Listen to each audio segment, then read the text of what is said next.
예수님의 이름 받들어 기도 올리옵나이다. 아멘. 네, 오늘 함께 나눌 하나님의 말씀은 신약 디도서입니다. 신약 디도서 3장 3절부터 7절까지의 말씀입니다.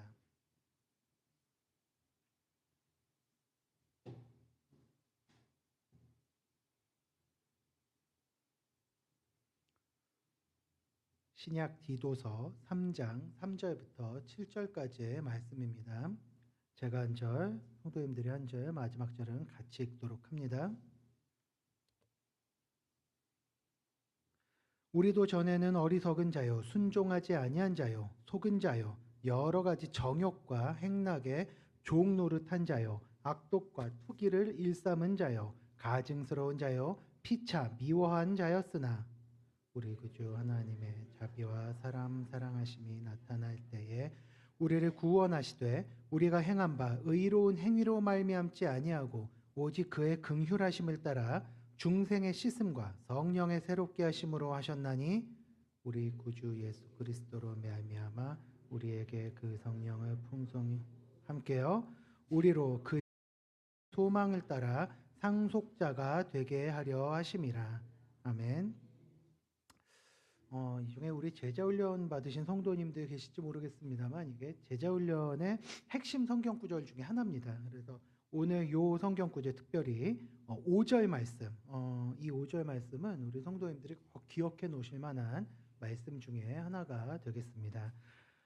지난 시간에 우리 지난 수요일 날 우리가 요리문답 65문부터 68문까지 우리 강해를 진행을 했죠. 그래서 은혜의 방편에 대해서 설명을 했습니다. 기억들 하십니까? 은혜의 방편. 은혜의 방편이 뭐가 있다 그랬죠? 화면에 보시면은 나오는데 은혜의 방편 뭐가 있습니까? 말씀과 기도와 성례입니다. 그렇죠? 이 은혜의 방편이 무엇이냐? 하나님께서 우리에게 은혜를 전달하시기 위해서 우리에게 은혜를 주시기 위해서 여러 가지 방법을 예비하셨는데 우리가 지난 시간에 그 두 가지를 살펴보았습니다.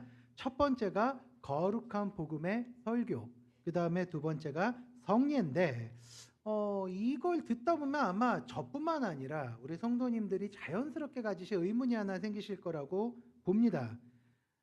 이 뭔지는 알겠습니다, 세례. 그리고 이게 매년 최소한 2번 이상은 보니까 1년에 아니 보긴 보는데 그렇게 저게 얼마나 은혜를 끼신 거길래 그거 은혜 방편이라고까지 얘기를 하나 얘기를 하는 그런 생각이 좀 드실 거라고 생각을 합니다. 다른 사람이 아니라 제 얘기입니다. 신학교에서 이제 은혜의 방편 얘기를 들으면서 아니 내가 받을 때야 당연히 은혜 방편이 되겠지만서도 보는 걸 가지고 은혜 방편이라고까지 할 필요가 있을까? 라는 생각이 좀 들더라고요. 그랬는데 우리가 이게 왜 그런가 하면은 세례에 대해서 우리가 깊이 살펴보지 않았기 때문에 이런 생각을 하게 되는 겁니다. 우리가 지난 시간에 오늘 뒤에서도 제가 계속 이야기를 하겠습니다만 세례 자체에다가 지나치게 그 의미를 부여한다든가 아니면 아주 신비주의화 한다는 거 이런 것도 사실은 문제입니다. 문제인데 그렇다고 세례를 보는데 아이고 나도 옛날에 저거 받았었는데 하고 무슨 소 닭 보듯이 쳐다보는 것도 사실은 문제가 있습니다. 네.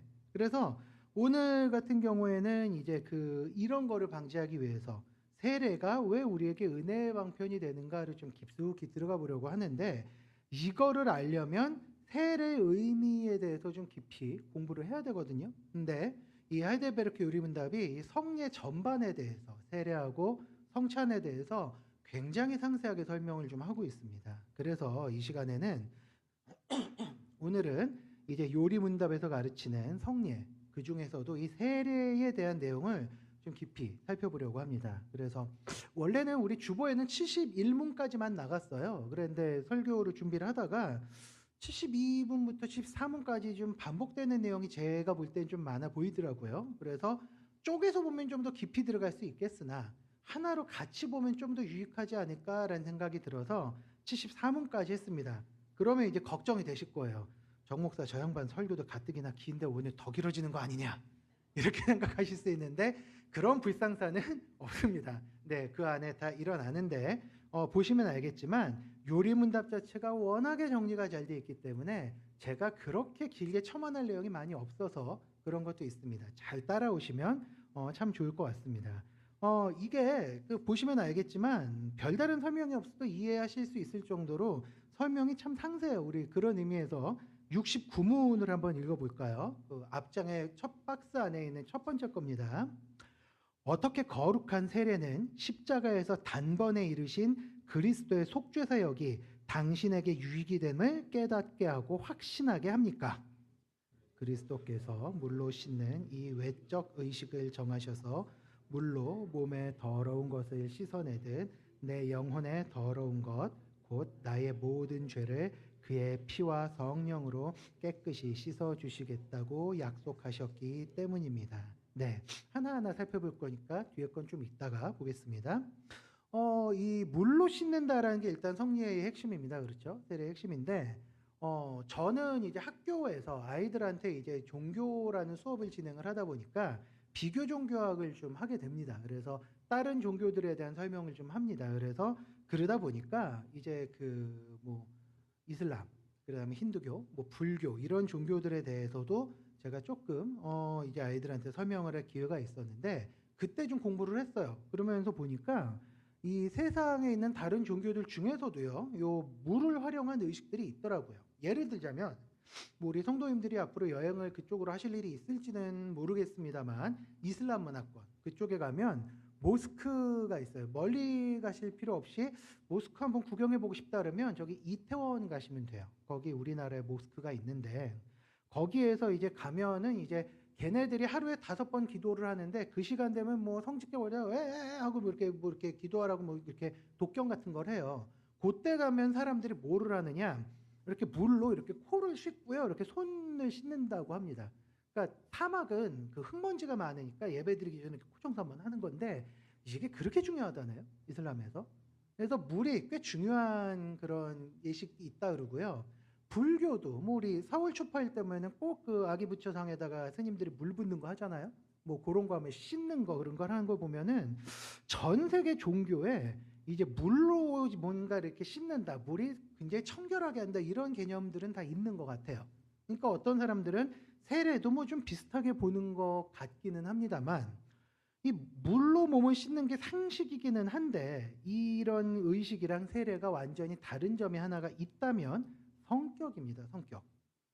우리가 좀 전에 우리 본문인 디도서 3장 7절을 보면요. 이런 표현이 나옵니다. 중생의 씻음. 중생의 씻음이라는 표현이 나옵니다. 네. 이거는 뭔가 하면은 세례가 우리를 깨끗하게 씻어줍니다. 그런데 단순히 우리의 머리 이런 외적인 걸 씻어주는 것이 아니라 우리의 영혼을 완전히 정결케 하는 역할을 하는 게 세례다라는 거예요. 그렇기 때문에 이 세례라는 게 그냥 외적으로 보여주는 물로 그냥 머리 적시는 의식이 아니라 그 의식을 통해서 주의 성령께서 우리의 영혼을 씻어주신다라는 걸 우리가 세례를 보면 알 수가 있다는 거예요. 네. 그러면 왜 이렇게 성경이 씻는 걸 강조하느냐? 그게 누누이 말씀드렸지만 우리의 그냥 순전한 그냥 우리 상태로는 하나님을 뵐 수가 없기 때문에 그렇습니다. 이거를 하려면 우리 구약 시대로 좀 돌아가 볼 필요가 있습니다. 그리스도의 십자가 이전에 정결을 행하던 예식이 있었습니다. 뭐였을까요? 구약 시대의 희생제사입니다. 희생제사. 레위기에 보시면 우리 성도님들이 성경 일독을 할 때 만나는 제일 큰 난관이 출애굽기부터 시작이 되죠. 출애굽기 20장 딱 되면은 뭘 그렇게 언약을 하는 게 무슨 홍색, 자색, 가느게 꼰 배실로 굵게 꼬고 뭐는 엽기십을 뭘로 어떻게 만들고 했다 졸립다 이렇게 하고서 다행히 넘어갔는데 레위기 딱 갔더니 똑같은 거를 이 인세한 양반이 잘못했나 싶어가지고 똑같은 게 그대로 반복이 나오죠. 양의 머리에 안수를 하고 각을 떠서 무엇을 벗기고 무엇을 각을 뜨고 여호와께 향기로운 저 거기서 포기하다 마태복음 넘어갔어요. 그렇게 했더니 거기서 족보가 나오길래 남의 나라 족보 읽어서 뭐하냐고 때려쳤던 기억이 생생합니다. 네, 그런데 성경 66권에 단 한 글자도 하나님이 허투루 넣으신 글자는 없습니다. 그렇잖아요? 그렇다면 이런 그 동어반복처럼 보이는 이 의식이 뭔가 있을 거 아니에요. 이 의식을 보면요. 이게 얼마나 우리의 죄를 한 번 씻는 게 번거로운지를 보여주는 의식인 거예요. 자, 구약 시대를 한번 보십시오. 이제 제사장에게 우리가 이제 우리 죄 씻음을 이제 좀 부탁을 하려 이렇게 번제물을 가지고 옵니다. 양을 한 마리 데리고 와요. 그러면 죄 씻으러 오셨소? 아, 예, 제사장님. 안수합시다. 그럼 이렇게 머리에 안수를 합니다. 그럼 그 양한테 기도를 하는 거예요. 주님, 제가 지은 죄 얘한테 다 뒤집어 씌울 거니까 이놈을 잡을 테니 제 죄 좀 용서해 주십시오라고 기도를 해요. 그러면 이제 양의 목을 땁니다. 그래서 피를 받아요. 그 다음에 이제 껍질을 벗긴 다음에 각을 떠가지고 내장을 버리는 장소가 따로 지정되어 있습니다. 거기다 내장은 다 긁어서 버리고요. 그 중에 하나님께 바치는 내장들이 따로 있습니다. 그건 또 빼놔요. 그 다음에 그 피를 제단 사면에 뿌립니다. 지정된 장소에다 피를 뿌려요. 그 다음에 그렇게 한 다음에 고개를 이렇게 토막을 칩니다. 각을 뜬다는 게 토막 친다는 얘기예요. 토막을 친 다음에 이걸 이따만한 이렇게 무슨 쟁반 같은데 들고 가가지고 이렇게 번제단에 막 불타고 있는데 가면요, 쟁반째로 우르르 이렇게 던집니다. 그 다음에 소금을 좀 쳐요. 그러면 그렇게 가지고 양 굽는 냄새, 타는 냄새가 이렇게 올라가잖아요. 그게 향기로운 냄새라고 표현을 하는 거예요.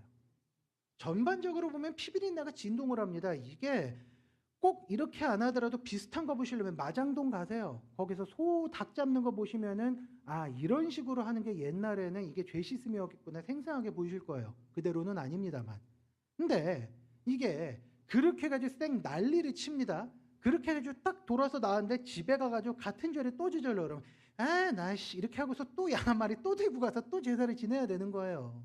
그리고 이게 감당이 안 되니까 1년에 한 번 제사장이 직접 성별된 염소를 데리고 와서 안수하고 아사셀 염소죠. 그걸 가지고 제사를 지내가지고 1년에 한 번 이스라엘 모든 족속의 죄를 다 하나님께 한 번 해결을 하는 제사를 드리는 겁니다. 얼마나 번거롭습니까? 그러니까 실제로 구약시대 제사장이 하는 일을 보면은 백정이 따로 없어요. 양을 계속 잡아야 되니까 그렇습니다.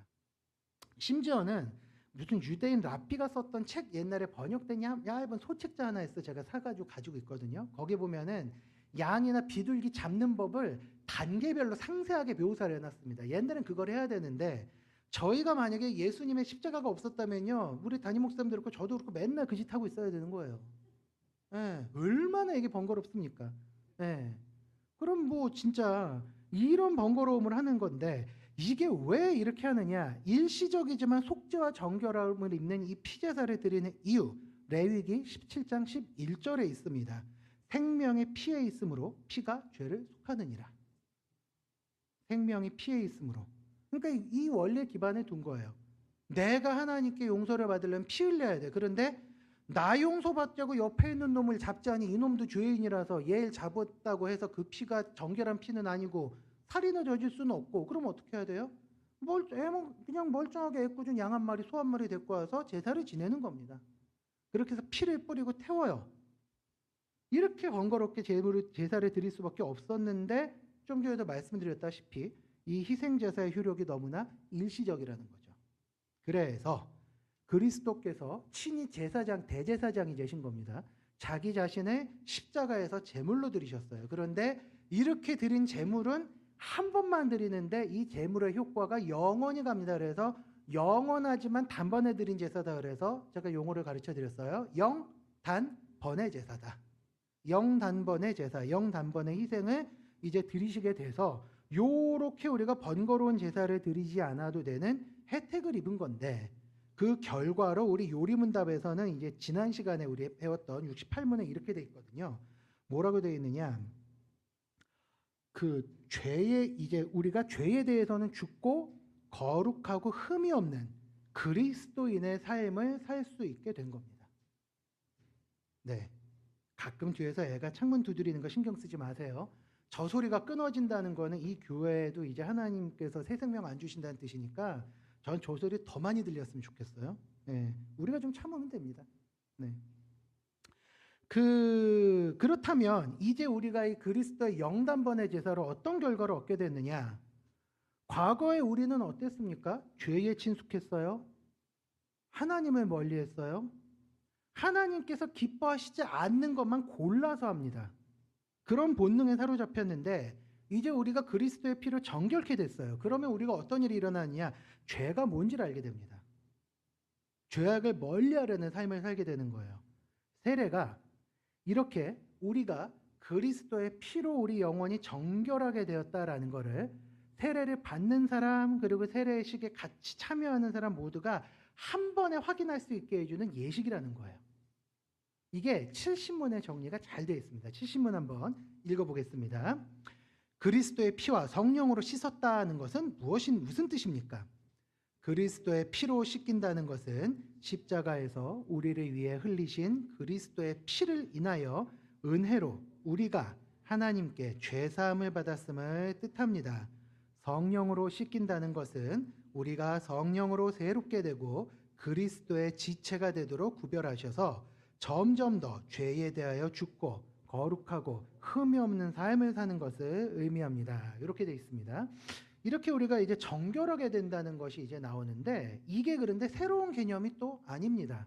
이게 어디 나오느냐? 구약에서 이미 친히 약속을 하셨던 것들이라서 우리가 본문인 에스겔 우리 본문을 좀 넘어서 대표적인 이 본문인 에스겔을 좀 살펴볼 텐데 우리가 오늘은 자막으로 제가 좀 띄워놓을 겁니다. 그래서 에스겔 36장 24절부터 28절까지의 말씀인데 우리 교독하도록 하겠습니다. 제가 먼저 읽을게요. 내가 너희를 여러 나라 가운데에서 인도하여 내고 여러 민족 가운데에서 모아 데리고 고국 땅에 들어가서 맑은 물을 너희에게 뿌려서 너희로 정결하게 하되 곧 너희 모든 더러운 것에서와 모든 우상 숭배에서 너희를 정결하게 할 것이며 또 새 영을 너희 속에 두고 새 마음을 너희에게 주되 너희 육신에서 굳은 마음을 제거하고 부드러운 마음을 줄 것이며 또 내 영을 너희 속에 두어 너희로 내 율례를 행하게 하리니 너희가 내 규례를 지켜 행할 같이요 내가 너희 조상들에게 준 땅에서 너희가 거주하면서 내 백성이 되고 나는 너희 하나님이 되리라. 여기 보시면은 제가 중간에 노란색으로 표시해 놓은 성경 구절이 보이실 거예요. 그래서 그거부터 하나씩 좀 보자면 25절 한번 보시면 맑은 물을 뿌려서 너희에게 맑은 물을 너희에게 뿌려서 너희를 정결하게 한다라는 구절이 나옵니다. 보이시죠? 맑은 물을 뿌린다. 이게 벌써 여기 언급이 나와요. 그런데 이 사실은요. 율법에서도 정결례 중에 물로 씻는 게 나와요. 뭐에 접촉한 자는 해가 질 때까지 부정할지니 그가 뭐 우리 공동체에 복귀할 거면 무슨 뭐 옷을 빨고 흐르는 물에 몸을 씻어 정결케 되는 뭐 이게 나오잖아요.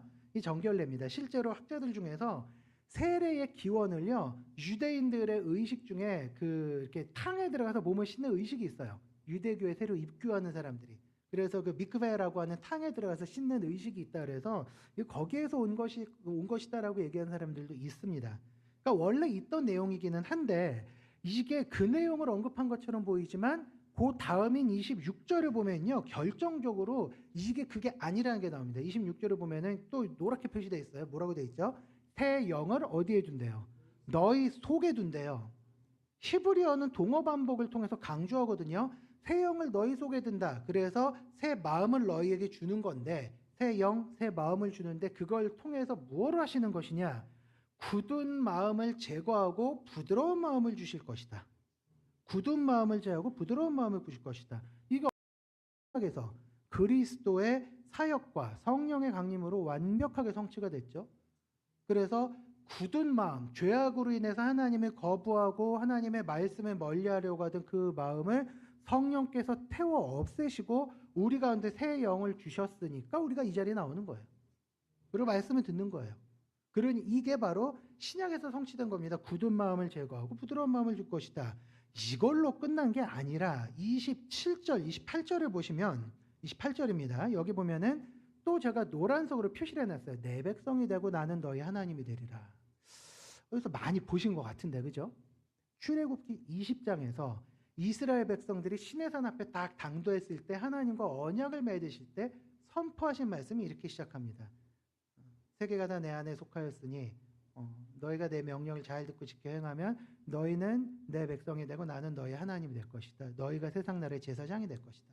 그거 얘기하실 때 요 말씀이 나옵니다. 이게 이스라엘 백성이랑 언약을 맺으실 때 이 구절이 나온 거니까 에스겔에 이 얘기가 나온다는 건요. 하나님께서 이스라엘 백성들을 정결케 하신 다음에 새 영을 주시고 그 다음에 그들의 하나님이 되고 다시 그들이 하나님의 백성이 된다는 거예요. 언약갱신인데 이거는 고작 물 몇 번 뿌리는 걸로는 택도 없습니다. 그럼 뭘로 가능합니까? 성령의 역사하심으로 가능한 거예요. 그렇다면 이렇게 되는 거는요, 어디에서 성취가 되느냐? 결국 신약에서 세례를 통해서 성취가 되는 거예요. 물을 뿌려 정결하게 하시고 그러면서 성령께서 그 모든 백성들의 마음 가운데 역사하셔서 굳은 마음을 제하시고 부드러운 마음을 주셔서 우리가 주의 백성이 되고 주가 우리의 하나님이 되신 거예요. 이게 이렇게 성취가 된 겁니다. 71문에 보시면 요 세례의 근거를 이렇게 정리를 잘해서 보여줍니다. 제가 말씀드렸죠. 오늘은 요리문답만 쭉 읽어도 될 정도로 요리문답이 아주 상세하게 해설이 되어 있습니다. 우리 그 71문을 한번 읽어보도록 하겠습니다. 문제를 제가 읽겠습니다. 그리스도께서는 물 세례로 씻기는 것처럼 확실하게 자신의 피와 성령으로 우리를 씻으신다고 어디서 약속하셨습니까? 그리스도께서는 세례를 제정하실 때 이렇게 말씀하셨습니다.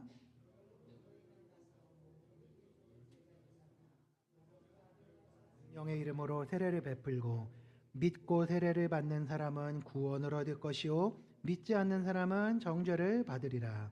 이 약속은 성경이 세례를 중생의 씻음 혹은 죄를 씻음이라고 부른 다른 성고에서도 거듭 나타납니다. 그러니까 이 세례라는 건 뭐예요? 하나님께서 성령의 역사를 통하여서 우리를 이렇게 거듭나게 하는 씻음을 통해서 우리를 하나님의 백성 삼아주셨다는 걸 보여주는 게 뭐다? 세례다. 그렇다면 우리가 세례를 받는 사람을 볼 때 아따 저 양반 세례 받냐면서 아이고 날씨도 추운데 목사님 손실 익었다 이러면 된다 안 된다? 안 된다. 우리가 그 세례를 볼 때 우리도 그래 똑같이 저 역사가 나한테도 일어났었어라고 하면서 감사하는 마음을 가지는 것이 옳다라는 겁니다. 네, 그러면 우리 뒷장으로 이제 그 보실 거예요. 이제 72문, 73문인데 이 세례에 대해서 조금 더 살펴보고 불필요한 오해를 우리가 좀 정리를 할 필요가 있어서 그 부분을 위해서 72문, 73문을 보도록 하겠습니다. 이거는 그냥 쭉 읽도록 하겠습니다. 72문입니다. 물로 씻는 것 자체가 죄를 씻어줍니까? 아닙니다. 오직 예수 그리스도의 피와 성령만이 우리를 모든 죄에서 깨끗하게 합니다. 그러면 왜 성령께서는 세례를 중생의 씻음과 죄의 씻음이라고 부르십니까? 하나님께서 그렇게 말씀하신 데에는 중요한 이유가 있습니다. 하나님께서는 몸에 더러운 것이 물로 씻기듯 우리의 죄가 그리스도의 피와 성령으로 없어짐을 우리에게 가르치려 하셨습니다. 더 나아가서 하나님께서는 우리가 몸을 물로 씻는 것처럼 우리의 죄가 영적으로 씻기는 것이 매우 확실하고도 참되다는 것을 신성한 보증과 증표로 우리에게 확신시키려 한 것입니다. 네, 어렵지가 않으시죠? 그럼에도 불구하고 조금 더 설명을 좀 드리겠습니다. 이게 최근에 무슨 영화 같은 데에서 이제 그 가톨릭, 그 로마교회 신부들이 무슨 뭐 그 엑소시즘이라 그러죠? 구마의식 이런 게 나오면서 이게 좀 막연한 환상이 생겼어요. 무슨 성순이 무슨 뭐 이런 것들에 보면은 효과도 뭐 이렇게 좀 다채롭습니다. 그죠? 무슨 마귀들이 막 그러고 막 발광을 하고 있으면 성수를 뿌리면 뭐 몸이 타고 뭐 이러면서 뭐 이상한 거 뭐 내뱉고 뭐 이러잖아요. 그게 그 영화적인 효과예요. 예, 영화적인 효과다 보니까 사람들이 그걸 보면은 그 기억이 그대로 있다 보니까 약간 이런 오해들을 합니다. 목사님들이 이렇게 손들어서 축도하시잖아요. 이게 강복을 하시면 제가 어릴 때 그랬습니다. 이렇게 강복을 할 때 우리 주 예수 그리스도 하면은 이렇게 눈 감고 같이 따라하는 게 아니고 이렇게 봤어요. 왜냐하면은 이상하게 어릴 때 생각에 손에서 뭔가 나갈 것 같은 거예요. 아니면 하다못해 천사가 옆에서 막 이러고 있으면서 뭐 있든가 뭐 별 생각할 것 같은데 별일은 없더라고요. 그러면서 발견한 거. 아, 목사님들마다 드시는 손의 각도가 다르구나. 네, 그거 하나 발견했습니다. 마찬가지입니다. 제가 목사 안수 받고서 십몇 년 만에 처음으로 세례를 한번 줬습니다. 저번에 학교에서. 그래서 세례를 이렇게 줬는데 세례를 주면 뭐 감격할 것 같고 뭐 별다른 일 안 일어나더라고요. 세례 받은 애들이 막 세례 받으면서 감격해서 울고 뭐 그런 일은 좀 있었으면 좋겠는데 안타깝게 그런 거 없이 담담하게 일어났고요. 애가 머리에 물이 많이 묻혔다고 물을 털더라고요. 그거 말고는 특별한 일이 안 일어났는데 왜 굳이 이런 말씀을 드리느냐? 세례에 대해 우리가 막연한 환상을 가질 필요가 없다는 걸 말씀드리는 거예요. 네. 세례 의식 자체에 무슨 힘이 있는 게 아닙니다. 우리 세례 드릴 때요, 그 세례수요, 우리 주방에서 깨끗한 물 뜨는 걸로 끝입니다. 예, 거기에다 무슨 목사님들이 뭐 축사해가지고 무슨 뭐 영적인 뭐 힘을 불어넣었더니 물이 뭐 파랗게 빛나고 이런 거 아니에요. 예, 그냥 물입니다. 깨끗한 수돗물이에요. 뭐 수돗물하기 뭐하다 그러면 정수기 물 받아오면 되겠죠. 근데 그런 물 자체 아니면 의식 자체에 무슨 힘이 있는 게 아닌데 이 로마 교회 쪽에서는 이걸 어떻게 설명을 하느냐? 세례를 받잖아요. 그러면 거긴 좀 고전적입니다. 이렇게 들이대면 머리 이렇게 들으면 이렇게 머리를 이렇게 물로 이렇게 씻어줘요. 예, 이렇게 머리 감듯이 그런 식으로 이제 세례를 주는데 그렇게 세례를 받죠? 그러면 우리 성도님들 중에 연세 드신 분들은 이제 그 인플루엔자 그 예방 접종 다 받으셨잖아요. 그 주사기로 놓죠. 그거하고 똑같이 하나님의 의가 그 사람한테 주사기로 이렇게 약 넣듯이 주입된다 이렇게 가르칩니다. 그러니까 세례가 우리에게 하나님의 의를 주입시킨다라는 식으로 가르치기 때문에 세례가 굉장히 특별한 의식이 되는 거예요. 그래서 세례를 못 받으면 구원을 못 받는다는 식으로까지 나갑니다. 근데 그러다 보니까 세례를 아주 성스럽고 신비스러운 의식으로 얘기를 하는데 뭐 세례가 성스러운 거 맞아요. 신비스러운 의식인 것도 맞습니다. 그런데 이런 식으로 얘기하면은 여기서 그리스도의 십자가 공로와 성령의 역사심이 빠집니다. 이게 그래서 변질이 될 수가 있고요. 이게 좀 잘못된 가르침이기 때문에 이거는 별로 추천하고 싶은 그 설명이 아닙니다. 72문이 이걸 얘기하고 있어요. 물로 씻는 것 자체가 죄를 씻어주는 게 아니다는 겁니다. 그러니까 세례 의식에서 무슨 특별한 신비한 힘이 일어나거나 뭐 세례수가 뭔가 영적인 힘을 가지고 있어서 이걸 몸에 뿌리면 뭐 병든 게 낫고 절대로 그런 게 아니라는 거예요. 만약에 그렇게 생각하시는 분들 계시면요. 바르게 가르쳐 주셔야 됩니다. 그거 아니야 라고. 네. 그렇다면 무엇이냐? 72문에서 욕을 지적을 했다면 거기에서 더 나가야죠. 아닙니다로 더 나가야죠. 오직 뭐가요? 예수 그리스도의 피와 성령의 사역만이 우리를 죄에서 깨끗하게 한다는 거예요. 예. 그러니까 세례는 우리한테 있어 하나의 시청과 교육인 겁니다. 예. 이 점을 오늘 우리가 읽었던 디도서 본문 3장 7절에서 뭐라고 얘기하느냐? 중생의 씻음과 성령의 새롭게 하심이라는 두 단어를 아주 정확하게 지적을 하고 있는 거예요. 우리 목사님은 이제 세례 주실 때 이렇게 손에 이렇게 한 번만 딱 얹으시더라고요. 그런데 이렇게 적셔가지고 딱 얹는 순간 그러면 머리를 이렇게 그 감아주는 거하고 똑같이 그렇게 성령께서 우리 몸의 모든 죄를 씻어주셨다는 걸 우리는 알고 있어요. 그런데 우리 또 보면서 아이고 맞아. 우리도 저렇게 씻김을 받았어라는 걸 기억하라는 시청과 교육입니다. 그리고 좀 강렬해요. 제가 예전에 이제 교회들에 있을 때마다 예전에 제가 다녔던 교회 중에 그 큰 교회 중에 분당우리 교회가 있습니다. 거기 이제 성탄절날 꼭 유아 세례를 주는데 이제 애들이 쭉 나와요. 그럼 목사님이 이청석선 세례 이렇게 3번 주시거든요. 성부와 성자와 성령 이름으로 하면요. 정상적인 애들이면 울고 난리가 납니다. 왜냐하면 멀쩡한데 갑자기 머리에 물 끼얹으니까. 네, 그래가지고 난리가 나요. 그런데 애들이 그냥 와 하고 울면 성도들은 그게 또 귀엽다고 막 웃기도 하고 가끔 신기하게 물 끼얹어주면은 이러고 목사님 관찰하는 애가 있어요. 뭐 별게 다 있는데 우리가 그걸 보면 아우 애기들이 세례 받는데 예쁘다 정도로 끝나는 게 아니라 유효사례는 뒤에서 또 얘기하겠지만 저렇게 해서 머리가 씻겨졌구나. 저렇게 우리가 씻어졌구나라는 걸 우리가 보는 건데 당사자 같은 경우에도 마찬가지입니다. 좀 나이가 좀 굵어가지고 세례를 받죠. 최소한 뭐 중학생, 고등학생쯤 됐을 때 세례를 받으면 그 기억을 하게 될 거예요. 아, 머리를 적셔줬는데 이런 식으로 머리 감듯이 내 죄를 하나님이 감아주셨다고 깨끗이 빨아주셨다고 이걸 기억하는 거니까 이게 얼마나 우리한테 중요한 시청각 교육이 되는지 몰라요. 그러니까 이거를 통해서 우리가 알 수 있는 게 아까도 말씀드렸지만 세례가 우리에게 은혜의 방편이 된다는 건데 마가복음 16장 16절 말씀을 보면서 이걸 좀 보충을 해야 될 필요가 있습니다. 마가복음 16장 16절 같이 한번 읽어보겠습니다. 믿고 세례를 받는 사람은 구원을 얻을 것이요 믿지 않는 사람은 뭐예요? 정죄를 받으리라 해요. 정죄를 받으리라. 우리는 이 앞부분인 믿고 세례를 받는 사람은 구원을 얻을 것이다 라는 것만 주목을 합니다. 그런데 성경에서는 이 뒷부분 믿지 않는 이들이 정죄를 받는다는 것까지 명확하게 얘기를 하는데 이걸 이해하기 위해선 출애굽 사건을 이해하실 필요가 있습니다. 고린도전서 10장을 보시면 이제 직접 읽지는 않아요. 고린도전서 10장을 보시면 이 사도 바울이 이 출애굽 사건을 요 세례에다 정확하게 비유를 합니다. 그래서 요거를 이렇게 좀 설명을 드리자면 이런 거예요. 하나님께서 홍해를 가르칩니다. 그게 근데 그 영화에서처럼 한 번에 쩍 갈라지는 게 아니에요. 밤새도록 바람을 불게 하셔가지고 바닷물을 밀어내면서 그 진흙을 말리신 거예요.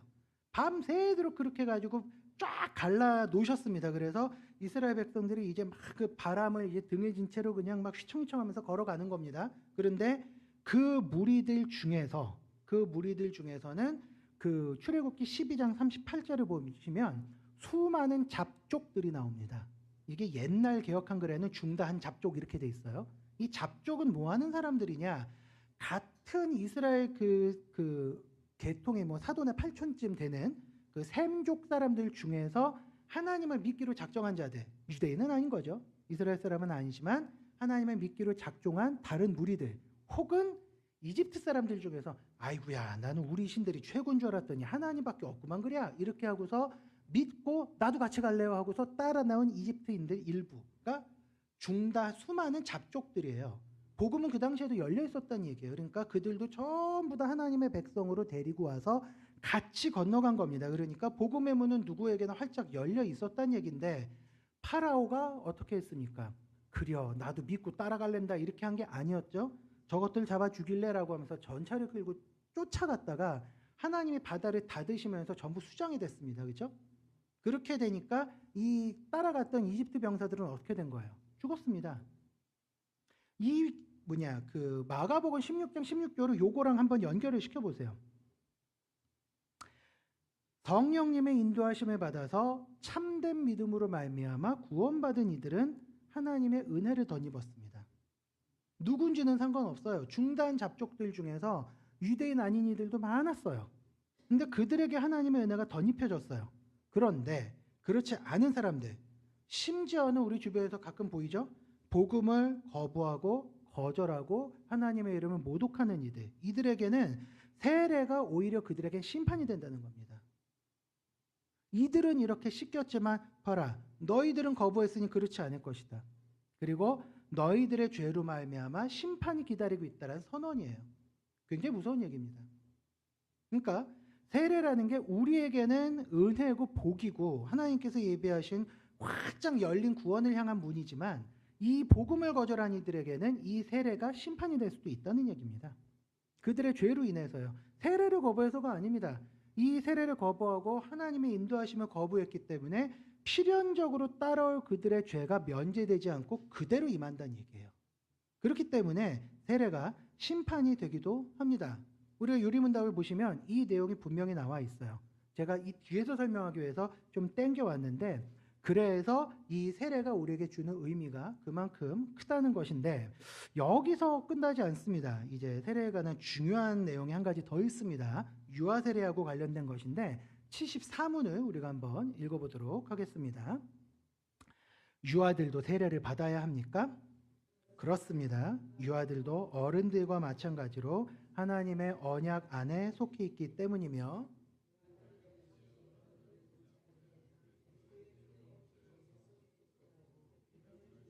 성령을 약속받았기 때문입니다.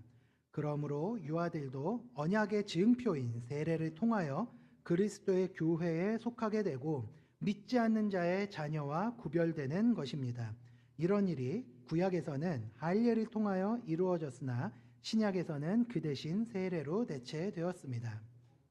이 유아 세례도 사실은 교회의 전통입니다. 이제 인터넷 뒤져보시면은 이 모든 교파들, 뭐 가톨릭이든 저기 그 정교회들이든 다 세례를 줍니다. 그런데 동방교회는 침례를 줘요. 그러다 보니까 인터넷 나중에 뒤져보시면 재밌는 장면 많습니다. 러시아 신부님들이 아이들 유아 세례 화끈하게 주십니다. 애를 이렇게 러시아어로 뭐러시아어를 하시면서 애를 그냥 물에 담갔다 뺐다 하면요.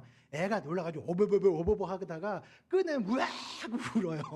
그리고 얼른 꺼낸 다음에 엄마가 둘둘둘 싸가지고 막 이렇게 달래주고 그러는데 그 장면 보면 참 재밌습니다. 근데 이 유아 세례가 우리는 그냥 당연히 주겠거니라고 생각을 하겠지만요. 이것도 사실은 논쟁이 좀 있었습니다. 이게 무슨 논쟁이냐? 찬반인데요. 찬성하는 쪽은 무슨 논쟁을 했느냐? 자녀들 역시 하나님의 언약 아래 놓여 있지 않느냐. 그렇기 때문에 이들에게 신앙을 계승해야 되니까 유아 세례를 주는 것이 맞다. 우리 장로교회도 이 입장입니다. 그런데 종교개혁 당시에 이런 의견도 있었습니다. 아니 애가 뭘 한다고 세례를 줘. 지들 입으로 하나님의 살아계심을 고백을 하고 주는 그리스도시요 하나님의 살아계신 아들이시니다 하게 될 때까지는 세례 안 주는 게 맞지. 그렇게 했다. 지들이 세례받게 해라고 해서 그 세례를 안 주는 쪽도 있어요. 그게 주로 그 침례교 쪽이 그렇게 합니다. 근데 그래서 거기 침례교는요. 헌아식, 아이를 하나님께 드린다는 예식을 따로 진행을 해요. 이게 뭐 틀렸다고 할 수는 없습니다. 이단이라고 하면 안 돼요. 그런데 우리 장로교회를 비롯한 우리 종교개혁자들은요. 유아세례가 성경에 근거한 합당한 전통이다라고 보고 있습니다. 왜냐? 이제 성경에 두 가지 근거가 나오는데 첫 번째가 마태복음 19장 14절입니다. 무슨 일이 있었는가 하면요. 그 당시에 사람들이 자기 아이들도 예수님께 좀 이렇게 안수도 받고 이렇게 좀 복을 받고 싶으니까 아이들을 데리고 와요. 그런데 제자들이 당신들 뭔 짓이야 하고 꾸짖었습니다. 그래서 내쳐요. 그랬더니 예수님이 야야야 냅둬라. 애들 우는 거 막지 마라. 그러면서 아이들 이렇게 데려오면서 이렇게 무릎 위에 척 올려놓으시고 하늘나라가 이런 어린아이들의 것이다 라고 하면서 이렇게 축복해 주시는 그런 장면이 이 19장 14절입니다. 네. 아마 예수님께서 그냥 야야야 납둬라 하지 않고 좀 꾸짖으셨을 수도 있을 것 같아요. 그리고 아이들 오면 이렇게 무릎에 앉혀놓고 이렇게 뭐 이렇게 쓰다듬어 주시고 볼도 만져주시고 이렇게 하면서 기도해 주셨을 것 같습니다. 그냥 제 생각은 그래요. 그런데 어쨌든 여기서 중요한 것은 어린아이들에게도 하나님의 말씀이 동일하게 주어진다는 거예요. 하나님의 말씀은 차별이 없습니다. 제가 일전에 한번 말씀드렸지만 원래 우리 개혁교회들의 전통은요. 주일학교 예배가 따로 없었어요. 그냥 어른들이랑 같이 예배드리면 우리가 이제 1월 첫 주에 우리 김우미 전사님 앞에 설교하셨던 것처럼 그 부서사역자나 아니면 우리 그 담임 목사님이 아이들용 설교 따로 하십니다.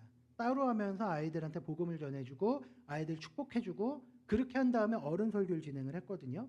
그 다음에 아이들은 참여하지 못하지만 성찬식을 지켜보게 하고 그 다음에 성찬식에서 썼던 빵 조각은 아이들한테도 이거는 이런 거란다라면서 의미를 가르쳐주면서 나눠줍니다.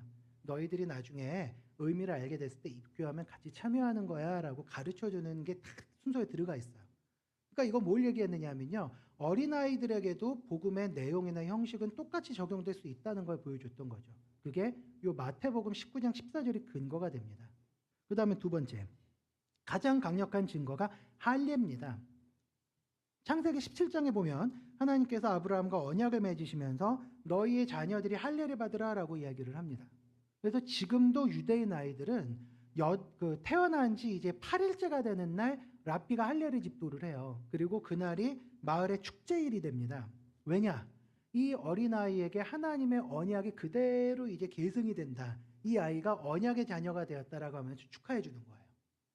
언약의 자녀가 됐다는 게 축하지 할례 자체가 축하가 아닌 거예요. 그렇게 해서 축하를 해줬는데 그 전통 아이들에게도 하나님의 언약은 그대로 계승되고 하나님께서도 이 아이들에게 하나님 나라를 맡기셨다라는 게 우리 신약에서 유아 세례를 주는 근거 중에 하나입니다. 그렇다면 어떻게 해야 되느냐? 우리가 아이들한테 유아 세례를 주는 것은 지극히 당연한 것이기 때문에 유아 세례를 계속 줘야 되는데 더 중요한 게 있습니다. 우리가 아이들한테 유아 세례를 주느냐 안 주느냐가 문제가 아닌 거예요. 우리 대한예수교장로회 총회 헌법을 보시면 부모 중에 한 사람이라도 세례를 받은 교인이라면 자녀가 만 2세가 되기 전까지 세례를 받게 할 수 있도록 되어 있습니다. 이게 규정이거든요. 이 말은 무슨 얘기냐? 부모가 하나님의 언약의 날개 아래 속해 있다면 자기 자녀에게도 그 날개를 펼쳐주는 게 의무라는 거예요. 유아 세례는요. 부모가 자기 자녀에게 너도 나와 같이 언약 백성이다라는 걸 가르쳐주는 그것을 전제로 합니다. 그렇기 때문에 유아 세례 주면 그걸로 끝이 아니에요. 그 이후부터 부모가 이 자녀를 거룩한 언약 백성으로 가르치는 거룩한 의무를 가지고 있는 건데 그렇다면 더 중요한 것은 무엇이냐? 가정교육입니다. 요즘은 시대가 이상하게 변했습니다. 저는 이것도 시대의 죄악으로 인한 타락으로 보고 싶습니다. 뭐냐? 자기 집에서 가르쳐야 될 교육을 학교로 떠넘깁니다.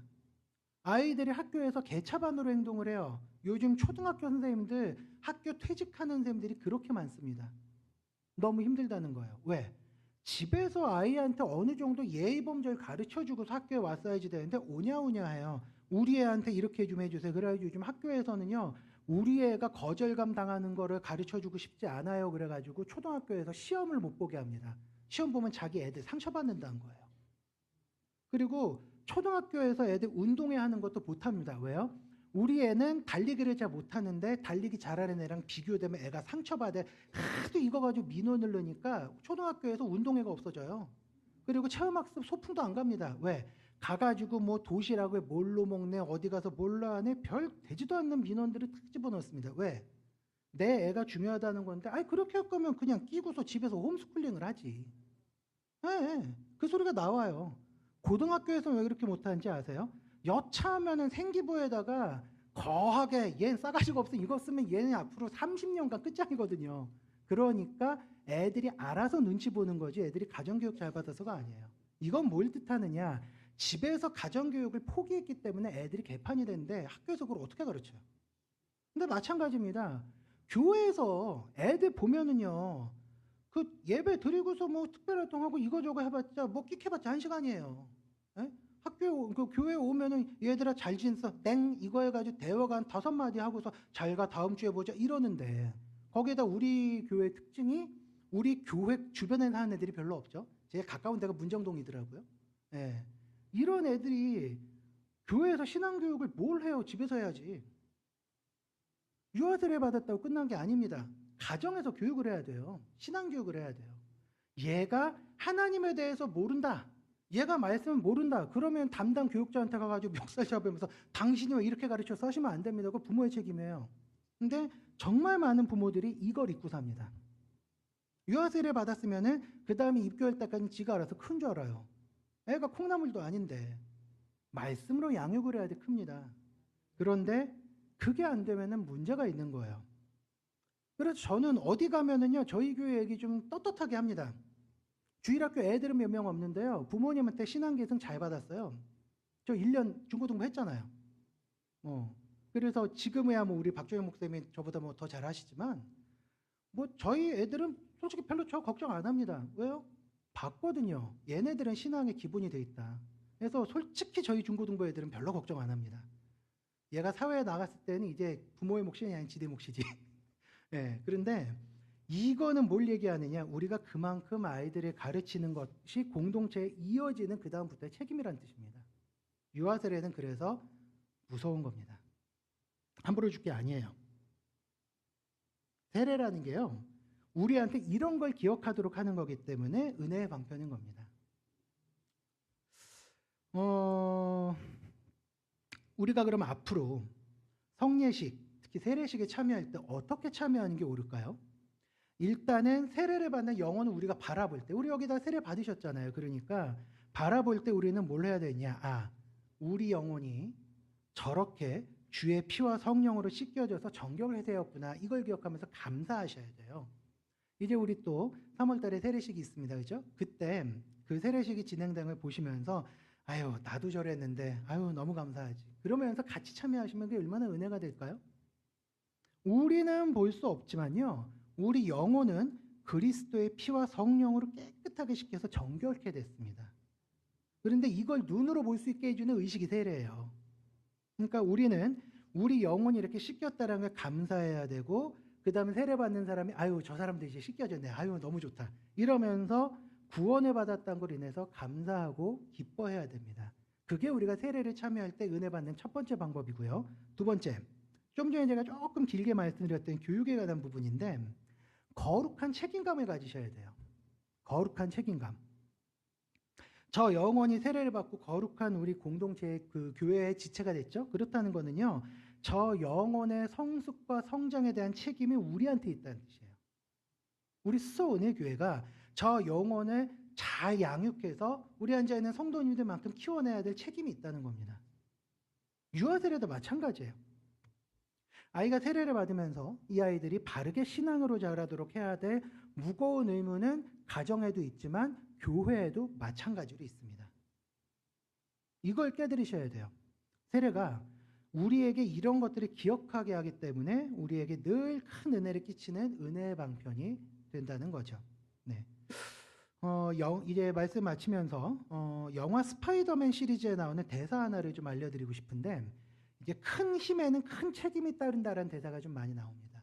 이게 제가 좀 뒤져봤거든요. 그랬더니 작가가 창작한 대사가 아니라 성경에도 나오고 여러 명언집 같은 데 나오는 거를 본인이 이렇게 좀 약간 어레인지 해가지고 이렇게 난 대사래요.